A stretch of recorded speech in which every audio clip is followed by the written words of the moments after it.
You're listening to the Be a Better Lawyer podcast with Dina Cataldo, episode 147. So how do high-achieving lawyers break through generations of being taught that we have to grind ourselves into the ground to get results for clients, build a successful business, and create a life we love? While law schools are busy teaching the rule of law, they're slacking on teaching us how to be a better human to create for ourselves the success we thought we'd achieve after law school. This podcast bridges the gap between law school and life. Hello there. How are you doing today? Okay, so let's you and I have a conversation. Yes, it's a one-sided conversation, but I want you to really think about and answer the questions that I ask you today, just like we were in a coaching session together, because your answers will tell you a lot about yourself and where you can grow. Do you think that there is a place out there in the distance that's better than where you are right now? A place where you'll be happier, where the sun is always shining, and maybe there's rainbows and daisies and birds singing softly in the background. It's okay to say yes. This place sounds like paradise to me. My backyard garden sometimes resembles this magical place. But if you answered yes, why specifically do you believe that? I'll give you the first reason, okay? The first is we were taught that we were on this planet to pursue happiness. If you're listening to this in the States, then you were brought up in school knowing that our Declaration of Independence says it's one of our rights to pursue happiness. Note that the Founding Fathers did not say we have the right to happiness. We have to work for it, but not in the way you might think. Why else might you believe that there's some other place or time or situation in the future where you will be happier than you are in this moment? If you're anything like I used to be, or how my clients start off, you probably answered something like, well, this situation that I'm in just isn't working out the way I wanted it to be, or other people aren't respecting my time, or I don't know what to do. Or that person over there looks like they have it all together. They have it way easier than I do. I must be doing something wrong. I had a client the other day tell me that I made making a video on Instagram sound easy because I came up with ideas off the top of my head. I let her know I have been working to make it look easy for years. And I used to have the same self-doubts as she did, and self-doubt still comes up, but it's nowhere near as loud as it was. Our perceptions of what others seem to have does not always match up with reality. So we have to be really careful when we start believing the thoughts that we think. Know that having these thoughts is normal. But if you answered any variation of what I just went through, then you believe that happiness is in the distance and isn't possible right now. For me, my thoughts would put me in victim mentality. Instead of me taking responsibility for my decisions to create what I wanted, I was creating suffering for myself. I was believing the thoughts I was thinking. I was thinking things like, I didn't have enough time because I just had too much work. My business wasn't working because I wasn't working long enough hours. If I wasn't a lawyer, I could devote more time to my business, but the money's too good, so I can't make any changes. Every single one of these statements presumes that the grass is greener on the other side, and we believe these thoughts when we think them. We believe that if only I didn't have so much work, I'd have more time. If only I worked harder, I'd have a more successful business. If only the money wasn't so good at my legal job, it would be easier to make changes. All of these thoughts are baloney, and every single one of them hurt me. None of them were true. I was not taking responsibility for my time, for doing the most impactful work on my business, for making a decision to stay that benefited my future and felt right to me right now. Instead, I was abdicating all of my responsibility to anything and anyone outside of myself and telling myself that my life wasn't what I wanted because fill in the blank, pick a reason. When I first start working with my clients, some of them are in this position or they don't know what they want at all. They just know that they're unhappy with what's happening in their practice or in their life right now. They usually feel overwhelmed with their work, and they may love their work, but some of them want to leave the law because of the impact it's having on the rest of their lives. They want more time with family, they want to have a life, but they think that right now it's impossible. So they begin to believe that life will be better at a different firm, or if they start a different career, or if they give up on a dream that seems really hard right now. But there's a bigger problem that they don't see. What changes everything is when they learn about navigating their current circumstances with grace. When they become more empowered in the current circumstances, no matter what they are, that's when they find more time by creating boundaries. They realize that working harder is what's actually keeping them from focusing on the most impactful actions in their practice and in their business. And they see that they were putting off feeling fulfilled when they could feel that way right now. My coach, Brooke Castillo, said what I'm going to tell you. And I wasn't on board at first, but the more I experienced coaching and life, I decided it was true. Life is 50-50. Half of our lives are spent feeling amazing, and the other half, not so amazing. We make life harder for ourselves, though, by not recognizing when we're creating the suffering and getting out of it. The suffering is lingering in the painful emotions instead of processing them, and then we don't have an opportunity to experience the other amazing, wonderful half. So processing an emotion, we'll talk a little bit more about it at the end, but this is a skill that I teach my clients, and learning how to do this is it is the most important skill that we have, because it takes us through the hard parts and helps us realize that we're creating the suffering, that we have a way out. I want you to picture a giant circle like you'd have for a pie chart, or better yet, like a yin and yang symbol, okay? Now, in ancient Chinese philosophy, yin and yang is a concept of dualism. It illustrates that famous image, right, of the swirls, the two swirls, black and white in a circle, how seemingly opposite forces are actually complementary and interdependent on each other. This is basically a summary of a definition I got out of Wikipedia and from John Bellamy. The takeaway, though, here is this. You can't have one side of that circle without the other. Half of that circle is filled with all the emotions we think we are supposed to feel. We were taught we were supposed to feel. Gratitude, happiness, joy, love, fulfillment, accomplishment. The other half is filled with all the emotions that we were taught we're not supposed to feel. Anger, resentment, overwhelm, anxiety, shame, disappointment. We can't know happiness without sadness. We cannot know peace without anxiety. We cannot know what kindness is without knowing what anger is. And we cannot know certainty without doubt. Then there's a layer that we add on of suffering. And we add it on to that circle, that half of the circle that we think we're not supposed to feel, and that makes our life harder than it needs to be. During the harsh, cold winters, there are animals like seals and polar bears that have an extra layer of blubber to protect them from the freezing temperatures. What us humans do is add a layer of blubber on all the emotions we look at as harsh.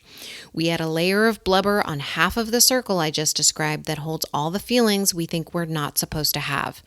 It makes the circle off balance, off equilibrium. You are fighting with nature instead of allowing nature to be and to experience it. That layer of blubber isn't really protection, though. The emotions that we're feeling aren't the harsh cold of winter. They are natural emotions we are meant to experience all year round. But we try to protect ourselves from feeling them. We decide to drink our feelings away instead of feeling them. We decide to binge watch Netflix, to go shopping, to do anything except think about how we can serve and achieve our dream. We decide to eat, sleep, pick fights with loved ones to numb out the feelings that we have that don't feel good. We ruminate on things and feel bad instead of doing the work on ourselves to understand that we are actually the ones causing the suffering and can stop it at any time. The behaviors that take us away from our highest purpose, the dream that we have for ourselves, that's what's happening. All of these behaviors are hurting us. They're having a net negative effect on us. We gain weight, we take time away from our goals, we disconnect from our relationships, we disconnect from ourselves, and we don't do the work on ourselves to release that layer of blubber. The equilibrium that we're meant to have in our life, an equal amount of feeling good and bad, is now weighed down by all the suffering we add on to one side of the circle. When we begin to coach our brain and see that the feelings on that side of the circle aren't wrong, they're not bad, they're just part of the human experience, then we start to get back into equilibrium. Know this, equilibrium doesn't mean feeling happy and sparkly all the time. It means feeling happy and sparkling more of the time than you do right now because you've been creating so much suffering for yourself. Life is really 50-50, but if you're engaging in any of the numbing behaviors, you're focused on more of the negative experiences, so you're having more negative experiences, you're experiencing more negative emotions, so it completely makes sense that you would feel like you do. So for example, you might enjoy a glass of wine, but if you're drinking that glass of wine after work because you had a hard day and you're telling yourself you deserve it, even though you know that you're going to have a tough time sleeping. And then the next day, you're not going to wake up early to work on your business, or you're going to have a headache the next day that throws off all the plans that you had for your practice. Then what you're doing is you're engaging in a net negative behavior. You're numbing out your emotions instead of processing an emotion that's bringing up discomfort. The result you're creating is suffering and living in more suffering than enjoyment or fulfillment. Now, you can replace wine with anything. You can replace it with Netflix, food, starting an argument with your partner, scrolling the internet, shopping, whatever it is. If you're trying to get fulfillment, false pleasure from any of these things, you're not going to get it. It might feel really good in that moment, but what it's going to create is a net negative effect in your life. And that's when you know you are not processing an emotion and you are creating suffering for yourself. I was doing this a lot for myself. So the reason I can preach like this is because I went through it all. I spent a couple years in this, and I probably spent a few more years in it, and I just had no clue. So I want you to recognize that this is not something that is an impossible bridge to cross. It is something that you can do. If I did it and I had absolutely no clue what was going on in my mind, then I know you can do it too. This is not magic. This is just starting to learn how our brain works and how the emotions work in our body and how we react to the emotions that we feel. So when it comes to deciding to make change in our life, it's really important to know how all of this works, because here's the rub. We take all of the thoughts and all of the habits that we've learned over the years with us. No matter the job we take or the partner we choose, we are still working with the same programming in our brain. I always think Yogi Berra said this, but I'm not 100% sure. He said something like, wherever you go, there you are. We take ourselves with us. We can't get away from ourselves. I had a friend reach out to me recently because he wanted some career advice. The gist of it was this. He knew what he wanted, but he wasn't seeing any traction with what he'd tried so far to get it. And he'd recently changed firms, but he wasn't 100% happy about that move and wanted to know if there were other areas of the law where he might be happier or more fulfilled. Truth is, we won't find fulfillment outside of ourselves. We're going to only find that within. Same thing goes with the attorneys I talk to who are overwhelmed in their practice and feel like they have no control over their time.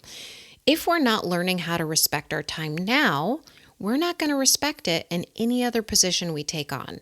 If we don't begin making time for loved ones now, we won't do it in the future. If we believe that we don't have control of our time, we will find ways to reinforce that belief. Our brain has beliefs and it doesn't want to be proven wrong. It feels horrible to be proven wrong. Nobody likes that feeling. So our brain is actually trying to protect us by just trying to reinforce that belief that we have because it doesn't want to feel wrong. It wants to continue to keep finding evidence of what it believes is true. That's why I love coaching. Like when I see the light bulb click for myself, for my clients, it is so much fun.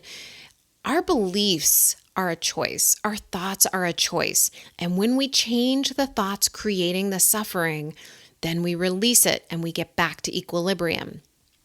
And as a result, we're going to feel better because we've been spending so much time in the suffering. We're going to feel better. Like there's just no way around it. As soon as we drop all that blubber, we feel lighter and there's just no way around it. It's an automatic thing. Changing the outside world might make some things different on the outside for a little bit, sure. But the underlying beliefs that we have are still with us. So they come back over and over again in different manifestations. And let me just bring a story up here that will illustrate this. This conversation really reminds me of an old friend. And this friend dated lots of people looking for the person that he thought would be the one. He would find someone amazing, and then he would find a way to sabotage it. He'd find someone else who was amazing, and then he'd find a way to sabotage that relationship. And he'd do this over and over again.